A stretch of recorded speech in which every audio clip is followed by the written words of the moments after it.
Hello everybody out there on the internet, this is Andrew Salas back to you with another great small business tech tip from smallbusinesstechtips.com. And today I'm going to give a tip that's helpful to developers, it's helpful to IT folks as myself, and just end users at communicating, I guess, what they're seeing on their screen if they can't do it.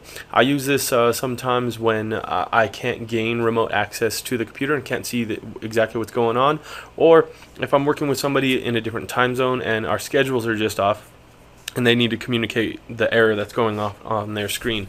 Windows 7 has a nice feature, and let's just create an error here. So I'm going to just say that we have this Excel document here, and they are trying to open it, but when they double click on it, they get this error message. You know, the photo viewer cannot open this picture, so it's seeing this thing as a picture. If somebody doesn't know how to fix this, or any error message, or any, you know, they're trying to connect to a database, a VPN, or the internet in general, and they need to get this communicated to the support folks. So if they're running into errors with Excel documents, web pages, and they need to communicate it to the developers team, this is a nice tool. All they're going to need to do is you tell them to go in here, and it's called Problem Solver Recorder, so PSR, and it'll just pop this little exe up here. And what you just tell them to do is hit start recording and generate the error message.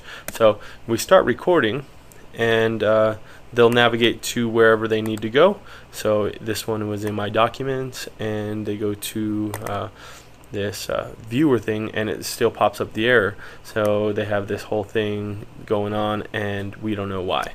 So now they'll close it up, stop the recording, and now they've captured that whole kind of session or that error message and anything that the computer was trying to do. This also will become helpful, and you'll see what happens. So we'll put issue here and just save it to the desktop, and it saves it into a zip file conveniently, ready to be emailed. Zip files are easily emailed. Sometimes they're, you know, exes or different extensions. They get blocked by Outlook, but they automatically puts it in a zip file.